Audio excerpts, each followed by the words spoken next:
मंगलवार व्रत कथा। मंगलवार का दिन विशेष रूप से हनुमान जी की पूजा और व्रत के लिए प्रमुख माना जाता है।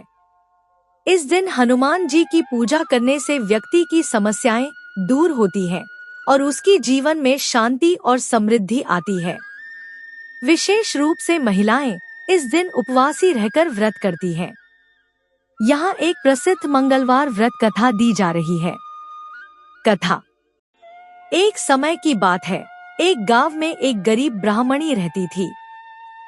वह अत्यंत भक्त और सरल स्वभाव की थी, लेकिन उसकी स्थिति बहुत खराब थी। उसे जीवन में किसी भी प्रकार की खुशी नहीं मिल रही थी और उसकी मेहनत के बावजूद वह दुखों में घिरी रहती थी। एक दिन किसी ने उसे बताया कि अगर वह मंगलवार के दिन हनुमान जी का व्रत रखे और श्रद्धा से पूजा करे तो उसकी सभी परेशानियां दूर हो सकती हैं। ब्राह्मणी ने इस बात को मान लिया और अगले मंगलवार से हनुमान जी का व्रत शुरू कर दिया। वह हर मंगलवार को उपवासी रहकर हनुमान जी की पूजा करती और पूरे श्रद्धा से हनुमान चालीसा का पाठ करती। धीरे धीरे उसकी जिंदगी में बदलाव आना शुरू हो गया।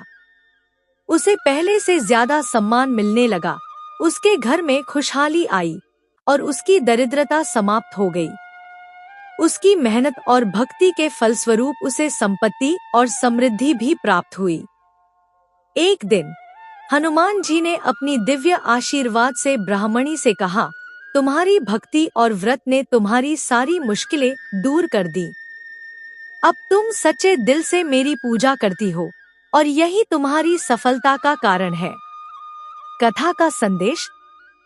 यह कथा हमें यह सिखाती है कि अगर हम सच्चे दिल से भगवान की भक्ति करते हैं तो भगवान हमारी सभी परेशानियों को दूर कर देते हैं।